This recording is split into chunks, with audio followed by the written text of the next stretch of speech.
For what purpose does the gentleman from Louisiana seek recognition? Mr. Speaker, I ask unanimous consent to speak out of order for the purpose of inquiring to the Majority Leader the schedule for the House. Without objection, so ordered. Mr. Speaker. Be in order.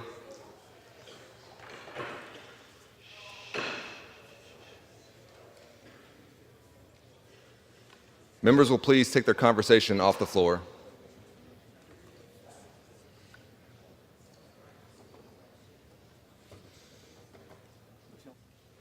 One is recognized. Thank you, Mr. Speaker. I ask unanimous consent to revise and extend my remarks. Without objection. With that, Mr. Speaker, I'd like to yield to my friend from Maryland for our first official colloquy, the gentleman from Maryland and the Majority Leader of the House, Mr. Hoyer. Thank the gentleman for yielding. We have reversed positions, of course, for a number of years now. I've had the privilege of having a colloquy with Mr. McCarthy, who was then the Majority Leader. So Mr. Scalise has now undertaken my role, a role probably he doesn't welcome, but I know that he will do well as Minority Whip. And as Majority Leader, I'm still here doing the colloquy. And I am proud to be doing that with Mr. Scalise, who is an outstanding member. I congratulate him on his position and look forward to working with him through the years towards trying to create agreement, consensus, and action by the Congress on behalf of the American people. Mr. Speaker, on Monday, the House will meet at 12 noon for morning hour debate and 2 p.m. for legislative business, with votes postponed until 6:30 p.m. On Tuesday and Wednesday, the House will meet at 10 a.m. for morning hour debate and 12 p.m. for legislative business. On Thursday, the House will meet at 9 a.m. for legislative business, with last votes no later than 3 p.m. We will consider several bills under suspension of the rules. The complete list of suspensions, as is the natural order, will be announced at the close of business today. In addition, Mr. Speaker, we will consider H.R. 268, which is the Disaster Supplemental Appropriation Act of 2019. Chairwoman Lowy released this legislation last week.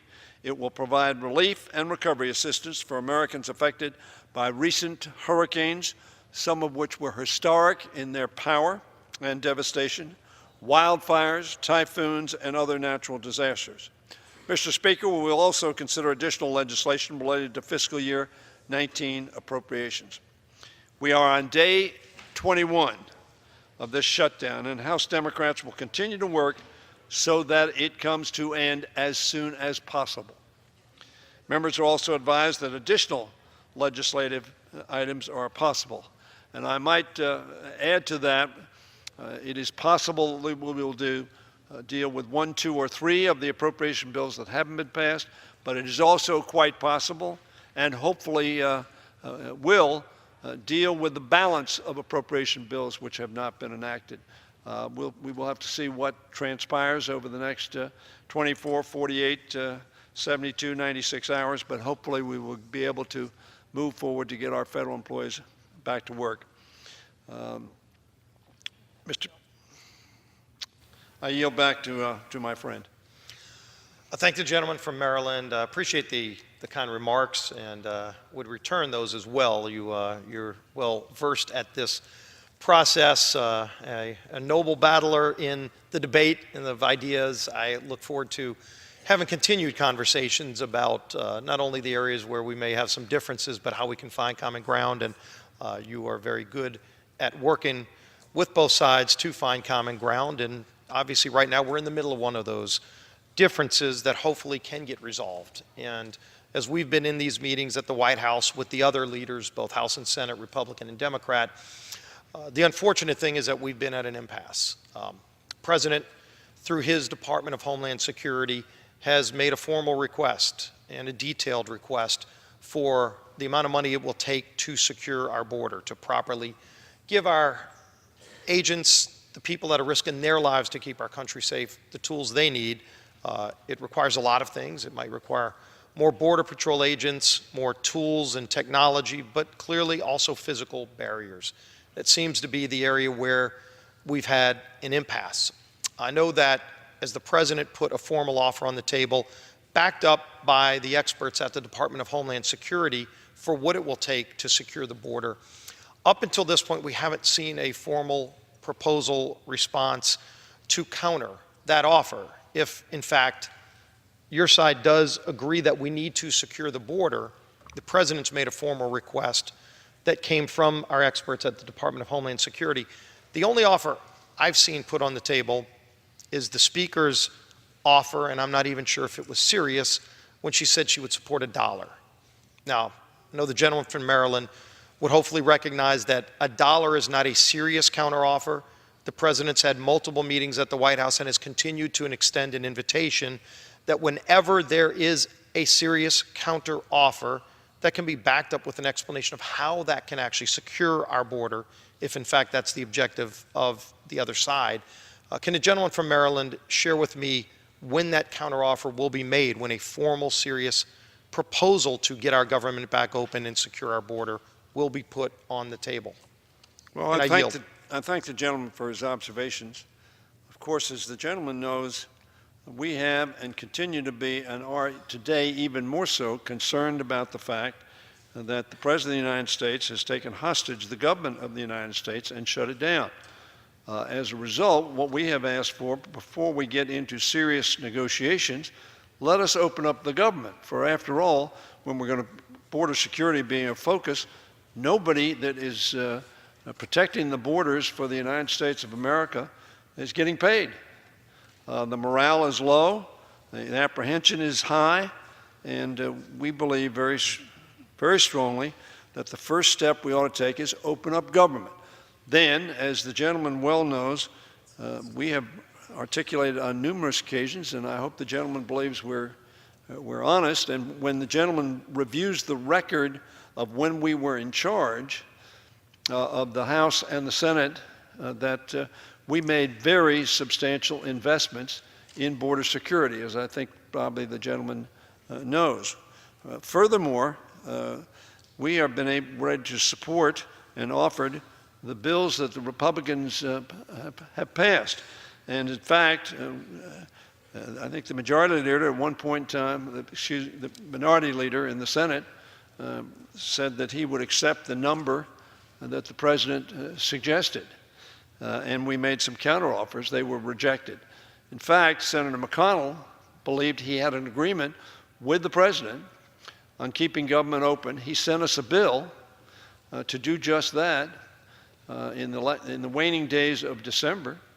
And as the Minority Whip well knows, that bill was not taken up on the floor of this House. In fact, a bill which had been pending for 11 and a half months in committee came first to the floor with 10 days left in the year.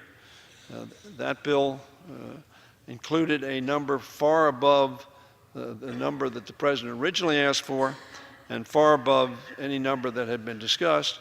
And although it passed the House knew then very well that it did not have the votes in the Senate to pass, and it did not pass. As a result, government shut down. And we continue to be in a place, as we said at the White House, to negotiate on border security, to secure our borders, to protect our people from those who would come across our borders to commit crimes, protect against drugs being imported, protect against the trafficking of human beings. We all share that view, Republicans and Democrats. The issue is how we most effectively accomplish that objective. Pending that, with the government, as we took power, and it was our responsibility, what we have done over the last 2 weeks is to pass essentially your bills. I don't know how we can be much more bipartisan than that, than pass your bills. Reclaiming my time, those were not our bills. The House had a negotiation going on with the Senate. The Senate, as the gentleman knows, passed some bills, not all of the bills that were brought to the House floor, but brought some bills that were different from the House bills. And as you know, when the Senate passes a bill and the House has a different version, you go to conference committee. You don't just say, we're going to take the Senate bill. Also, as you brought that bill to the floor, the Speaker, the Majority Leader, brought to the floor as part of that package a bill that did not pass the Senate floor, a bill that would have reversed the Mexico City policy. That change was dramatic because that would have allowed taxpayer money to go to foreign government entities who provide abortion. It's been the policy of this country since Ronald Reagan went to Mexico to deliver that speech and create the Mexico City policy that we don't give taxpayer money to fund abortion. And I know that's gone back and forth through different administrations. This president has made it very clear that he will strictly enforce the Mexico City policy. That bill on the floor would have reversed it. That's not language that passed the Senate floor. In addition to that, if you go back throughout these negotiations, at the very beginning, the president has been talking about a crisis at the border. The crisis at the border is very real. In our first meeting with the leaders in the Situation Room at the White House, both the Speaker and the Minority Leader of the Senate interrupted the Secretary of Homeland Security every time she tried to go through this new crisis that we're seeing. It's not just the drugs, which are dramatic and we need to stop. It's not just the human trafficking, which is dramatic and we need to stop. It's not just the murders that are happening. There are murders that happen in so many states. In your state of Maryland, just recently, someone who's in this country illegally from El Salvador was sentenced to life in prison without parole in Montgomery County in Maryland for the murder of someone, and he had no remorse for his crime. We just saw a police officer in California who was murdered by someone who came back and forth through this country illegally multiple times because we don't have physical barriers to secure our border. So that presentation was interrupted and we never got through the full presentation, but ultimately the Secretary of Homeland Security has laid out why we have a crisis at the border and it needs to be resolved, and they went into a detailed breakdown of the costs to secure the border. So at issue right here now is a difference in amount. If your side truly does agree that we have to secure our border, which I've heard the Speaker, the Minority Leader, and others say they need to secure the border, but yet they haven't been willing to agree to more than $1 in the request that's been made by the administration to secure the border. And so the real question is, at the heart of this debate, if we're all for border security, we can talk about border security. In fact, back in 2006, President Obama, when he was a senator, talked about the need for securing the border when he voted for the Fence Act.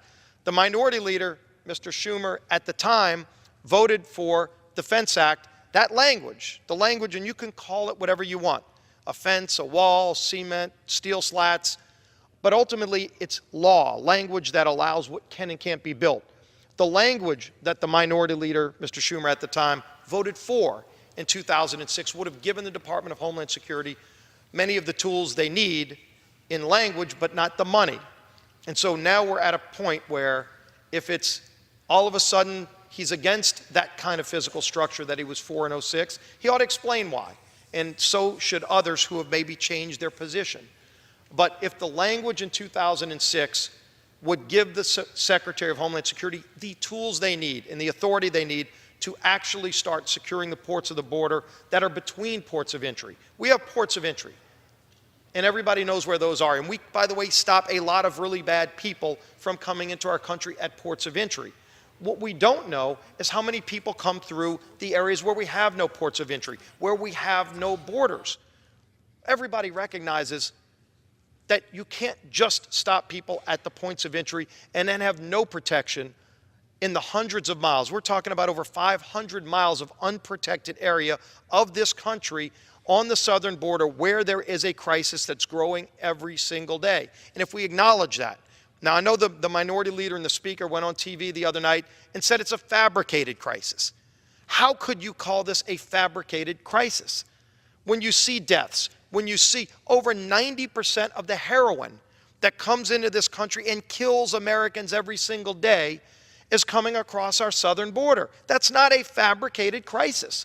Those are real, serious things that are happening, that are bad. There are good people that come to this country. This country, America, is the greatest country in the world, in letting people in legally. We let over 1 million people into our country legally every single year, and it enriches our country. It's a legal process, and there are millions of people waiting to come to this country the right way. And so while we recognize that greatness of our country, we also recognize that there are people that are bad people that come into our country every single day as well, and we need to have the tools to secure our border so we can stop that. And so the real question is, how much money is the other side willing to support to actually secure the border if the department that's tasked with keeping our country safe is saying they need $5.7 billion? If you'd agree for a smaller number, if you want to put on the table a smaller number, it's not $1. And let's at least recognize that was an insult. And so if it's not $1, then what is the amount you will support and put on the table to start a real negotiation to solve this crisis? And I yield. Mr. President, the government of the United States partially has been shut down. That's the issue here. We can have the debate that the gentleman just discussed. Not a word about opening up the people's government. Not a word about 800,000 people who are not getting their salaries. Not a word of the financial instability that he is subjecting 800,000 people to, he being the President of the United States. They are being held hostage for the ransom of doing what they believe is the right thing to do on border security. However, Mr. Hurd says a Republican who has more border mileage on the border than any other congressional district in America says what the president wants to do is not the right thing. Senator Ron Johnson says a similar quote. Lindsey Graham said he thought it was a bad investment. Now, he didn't say it yesterday or the day before. He said it about a year ago. The issue is not... Reclaim my time. If my friend will allow me to continue and complete But Lindsey Graham did say we need to build the wall. Lindsey Graham has a different solution, I'm sure, than the gentleman from Maryland. So let's be clear, and I just was speaking with Senator Graham last night about this. He wants to start building the wall, and clearly your side has not been willing. And the president, by the way, in the meeting in the Oval Office, in the Situation Room 2 days ago, looked at the speaker directly and said, okay, we don't agree even on some of these other areas of government that haven't been open, but if you will agree to work with me on the wall, I will support another 30 days of keeping all government going, even on the areas we disagree, but to open everything up and continue negotiations on the wall. And the speaker said, no, we could have everything open today, but the speaker is the one who's being held hostage by the far left elements of your party because she's yet to agree to anything, not putting more than $1.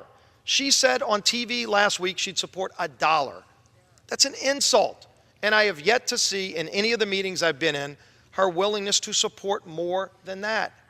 And so we could have everything open today. That offer has been put on the table. The president himself has said you can write the definition of the wall. You can ban cement wall. The president's already acknowledged he would be willing to support that. He would be willing to support a lower number if you can justify how it secures the border. But that offer's never been put on the table. We could end this crisis today. 21 days in is too long, and there's a solution. But the solution includes it's not going to be your way or the highway. You can't say, no, we want everything or nothing. You've got to be willing to put something on the table that will secure the border of this country. Or just say you're not for border security. But you can't say you're for border security and then not agree to more than $1. But I yield. Gentleman Yield. finished? Yep. Yield? Gentleman yields. The government is shut down. There's no excuse for that. But the president wants his way. And he's taken 800,000 people hostage. And the ransom he demands is his wall. Nancy Pelosi has nothing to do with shutting down this wall.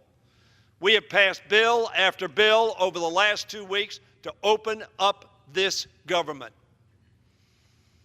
If the Minority Whip thinks it's good for border security not to pay people who are protecting the border, He and I differ. Now, let me tell you what Mick Mulvaney said. Now, he wasn't there last night, and I talked to Senator Graham last night. He made the statement that I just reflected to you. Acting Chief of Staff Mick Mulvaney said, 2015, I understand it's not when he's working for the president who's paying his salary, to just say build a darn fence and have that at the end of an immigration discussion is absurd and almost childish for someone running for president to take that simplistic of a view. He said that on WRHI on 8/25/15. Look it up. The government is shut down. We are fully prepared, and if the Minority Whip will look at the record, we funded more money for border security in 2009 than was funded in the next 7 years under Republican control. They didn't bring their bill, Mr. Speaker, to the floor until 11 and a half months had passed. But now border security has to be done right this second, or we're going to close down government, keep it shut, and keep 800,000 people hostage and millions and millions and millions of Americans who rely on the services of government. A, we are for border security. We do not want people coming into this country who are not authorized to come into this country. C, we care about crime. We care about drugs. We care about investing money to stop drugs coming into the country and to treat those who are afflicted with drugs. The record reflects that, Mr. Speaker. But the record also reflects that the Republicans have over and over and over again used the shutting down of government, the taking hostage the people's government, to get their way. Newt Gingrich did it first for a long period of time in 1995 and 96, 21 days. We're going to surpass that this time. He did it because President Clinton said, I'm not going to allow you to cut education spending for the people of the United States as deeply as you want to cut it. And then Senator Cruz came over here and talked to the so-called Freedom Caucus and said, unless Obama agrees to repeal the Affordable Care Act, we're going to shut down government. And they shut down government. And very frankly, when we tried to open it up, the Minority Whip didn't vote to open it up. So maybe he doesn't care about opening up government, paying people who are working for the people of the United States. I don't know. And then just recently, a few weeks ago, when they came to the end of the fiscal year, they had not done their job. The Republicans are in charge of the Senate, they were in charge of the House, and they had the presidency of the United States. So we did a CR, and we voted for it because we didn't want to shut down government. And then we came to the December date to which that CR ran, and lo and behold, the Majority Leader of the United States Senate sent us over a bill. Not our bill. It was a bill from the Republican Majority Leader. It came here under unanimous consent. Their Republican-led Senate sent it here. And lo and behold, the Senate leadership in the House would not take that bill up. Why? The president, who had told Senator McConnell he would sign it, changed his mind. I don't know whether it was Ann Coulter, Sean Hannity, Rush Limbaugh. I don't know who the principal advisor in that decision was. But one person communicated, I won't sign that bill. And so the Republican leadership decided, we won't put that bill on the floor. And they put a bill on the floor. They've said over and over and over again, this week we put bills on the floor that wouldn't pass the Senate. They put a bill that they knew would not pass the United States Senate on the floor, sent it over there. It didn't pass, and government has been shut down. But the gentleman continues to want to talk about, can we negotiate? We can negotiate. The president walked out He walked out because Nancy Pelosi said 30 days from now, and when asked, will you support the wall, said no. And the president had a tantrum and he walked out. He said, well, this is a waste of my time. This is not a process where the president tells us to do things. As I recall, Mr. Speaker, the Constitution of the United States, Article 1 says, we are the policymakers. We are the ones who pass the laws. We are the one who says what the executive department carries out as policy. And so we ought to pass these bills.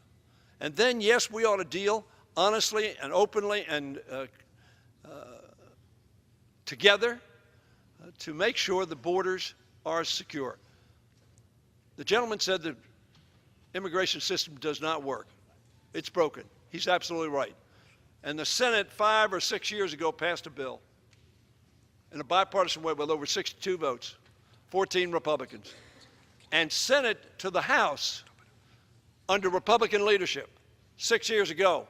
They have never brought that bill to the floor. We have pleaded with them to bring that bill to the floor, to fix the immigration system.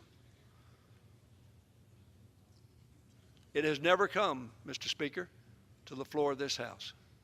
But what we should never do, we should never take hostage the government of the United States, the employees who toil every day on behalf of the policies that we adopt and on behalf of the American people. We should never take them hostage and say, if you don't do what I say to do, we're going to keep them in an unpaid status, working if they're critical employees, and locked out if they're not. Mr. Speaker, it is very, very unfortunate that we find ourselves in this position. I would urge that the Republican whip, who is my friend and whom I respect, would talk to the President of the United States and say, let's open up the government. Mr. Hoyer has told me we will sit down and have a rational, reasonable, fact-based, expert-based discussion on how, in fact, we accomplish the objective we all say we want to accomplish, and that is make our borders secure. We're prepared to do that. Open this government. Reclaiming my time, I yield. Mr. Speaker. If the gentleman's finished, we'll obviously have more time to go back and forth on this, but let's keep in mind a few facts. First of all, the last shutdown of the United States government, which was dubbed the Schumer shutdown, because the Senate Minority Leader wanted to force his way on DACA. Now let's keep in mind. Does the gentleman remember how long that yield lasted? for one moment. Does the gentleman remember how long that lasted? Oh, it lasted very shortly because the gentleman from New York realized he was on the wrong side of the issue. Just like right now, your side is on the wrong side of this issue, opposing border security. And let's be very clear what the fight is about. And it shouldn't be a fight. It's a fight because the president has said, here's a proposal that my Department of Homeland Security has brought that said these are the tools they need to keep the country safe with a crisis at the border. And it can't be denied. I know some on your side want to deny it. I don't think the gentleman from Maryland denies it. But clearly, when the Senate Minority Leader and the Speaker of the House go on national TV and say it's a fabricated crisis at the border, the American people see what's happening at the border. We can debate how best to solve it. The president, through the Department of Homeland Security, has put down a proposal of what it's going to take. This is not a new idea. Obviously, the president ran on this as a front and center issue. Not only ran on it, but he was elected by the American people as president to carry out border security and build a wall. It was part of the national debate. I know some people on your side don't even want to recognize that that election occurred in the result, but it happened. Oh, no, I think there was an election, and he did raise that question. And as I recall, that's why I'm the majority leader, and you're the minority whip. You were not the majority leader when that happened. He was elected on that. We were still in the majority. And when the omnibus bill came, and let's remember why we're here, to think that this is some new idea the president's bringing forward is ignoring the history. And let's go through some of that history. Obviously, it was front and center in the presidential election, and he was elected. in large part on building the wall to secure our country's border. So then we go to the first spending bill as he was president. And we had a disagreement. There were a lot of things that we were in disagreement on. We wanted to rebuild our military, and we finally came to a 2-year agreement to do just that. And that was critically important, to start rebuilding the military of this country that was decimated, to give our men and women in uniform who risked their lives for our country a much-needed pay raise. We finally did that. But in that negotiation, the president wanted, and he was talking about $25 billion for full border security, to build out the full 550 miles that are not secure right now. And they're well identified. The gentleman from Maryland knows those areas where we haven't built walls. Sure, we've got some money to build walls. There's about 120 miles of wall being built. While that's not all cement, some of it's steel slats, let the experts figure out the best way to secure our border. We're not the architects of the border. Let the experts be that. But there is some wall being built, but not enough. And especially in the areas where federal law today prohibits wall from being built.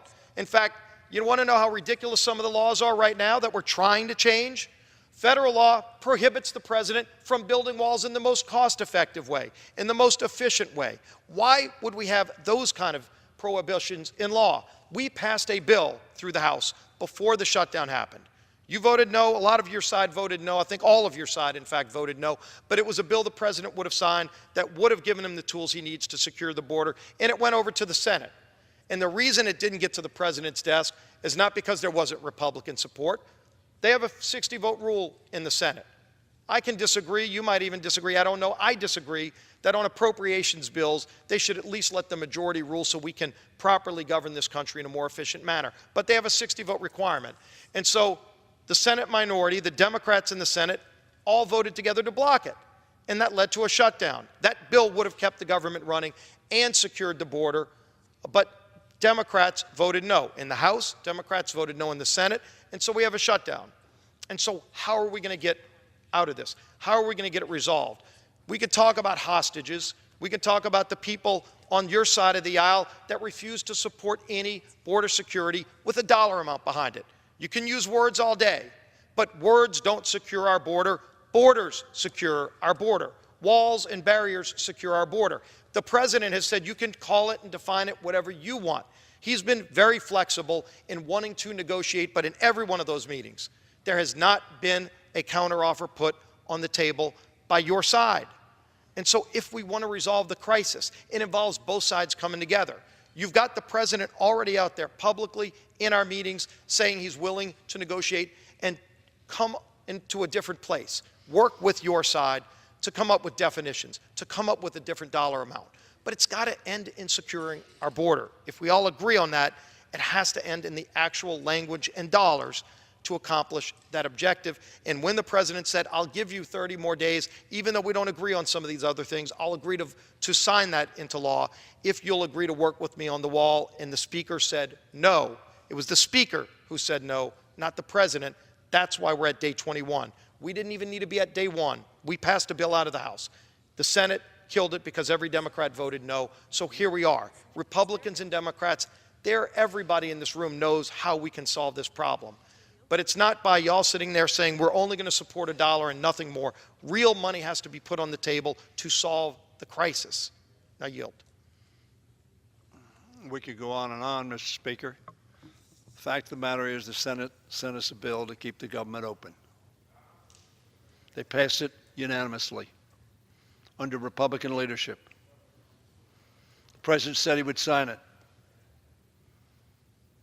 He changed his mind and this House folded. And the Republicans who were in charge at the time wouldn't even put the Senate bill on the floor. We're not prepared to be bludgeoned by taking hostage 800,000 people who work for the federal government and who are not now being paid, some of whom are working. And ironically, they are working to protect the border and to make sure our planes are flying and make sure people who fly on planes are not a danger. We want the President of the United States to open up this government. We don't want the Republicans to help us open up this government. We just passed 4 bills that are the Senate bills. And Senator McConnell's not going to take yes for an answer because the president tells him, I'm not going to sign those bills. Let me tell you something, Mr. Speaker. I've been a member of this body for some period of time. And I served with George Bush. He was president of the United States, and we had a Democratic House. And we didn't have a shutdown. He signed appropriation bills. We worked together. We respected one another.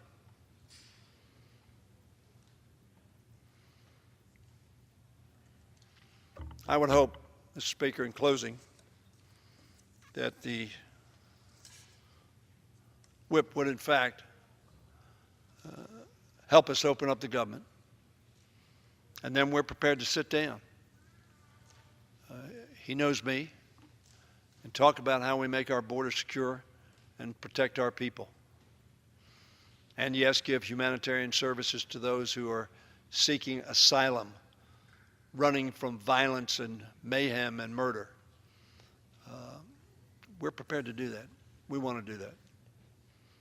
I would hope the whip, I would hope Senator McConnell, who was quoted just a few years ago as saying, shutdown is a failed policy.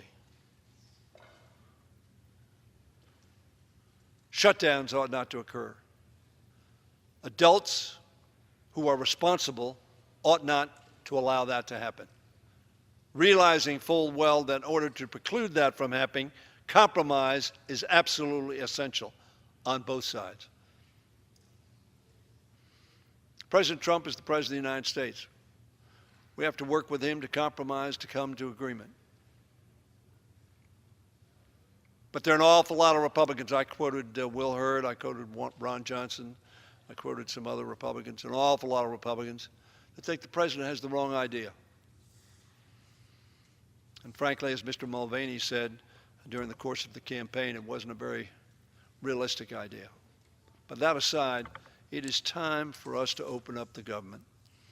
And then we will have an extensive discussion, as we must, as we should, in the best interest of the American people, to keep our borders secure and keep them safe. Unless the gentleman wants to say something further, well, I'll yield my time. Thank the gentleman, and I know we're closing this.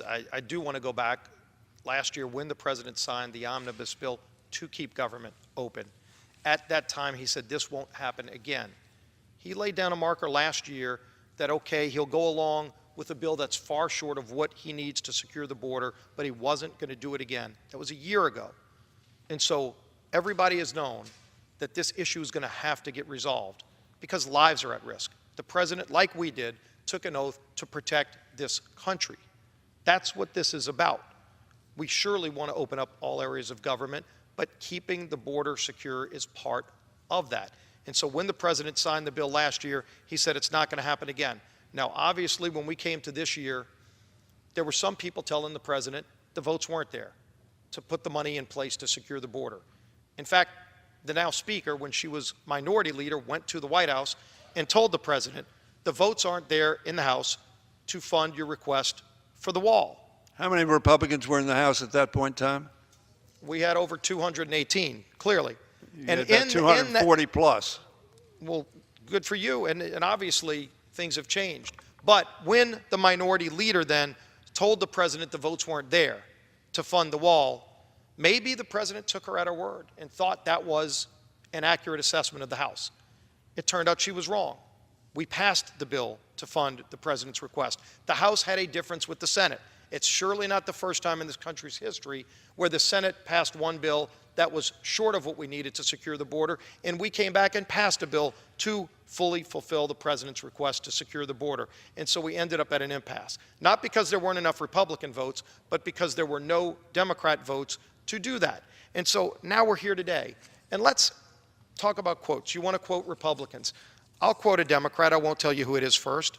In 2006, when there was a bill to put $50 billion in place over 25 years for border security, this Democrat in the Senate said, quote, it will authorize some badly needed funding for better fences and better security along our borders, and that should help stem some of the tide of illegal immigration in this country. That was in 2006 for over $50 billion for border security, and the Democrat who said that was then Senator Barack Obama. So you can quote Republicans, I'll quote Democrats. That bill passed, on did what's it not? needed. That bill passed, but it didn't put the money there.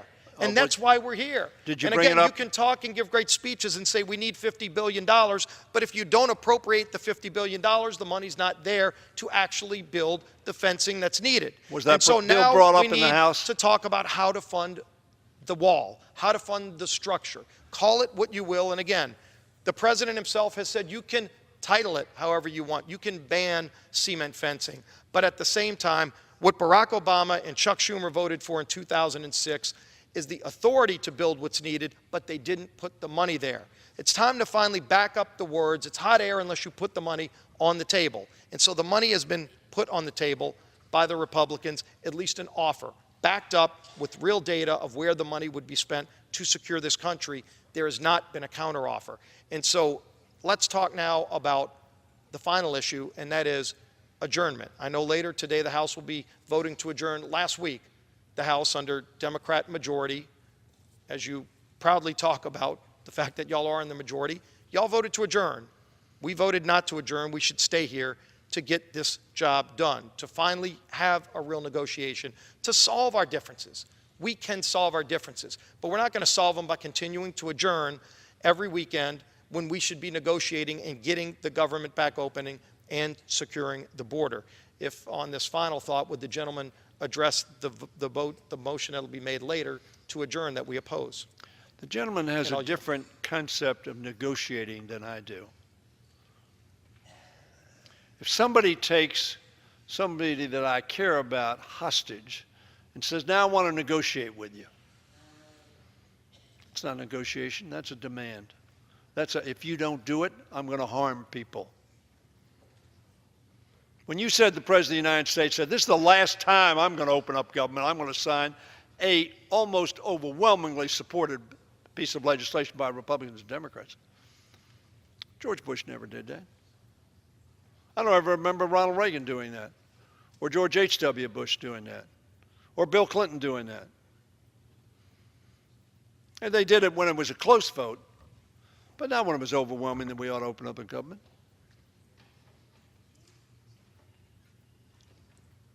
As long as hostages are held by your opponent, you are not negotiating. You are subject to being demanded, do what I say. That's not the democratic process.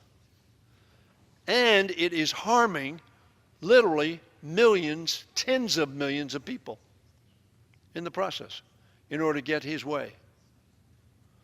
I've not seen that before. The other two shutdowns were legislative shutdowns. There's no doubt this is an executive shutdown, and you just said it.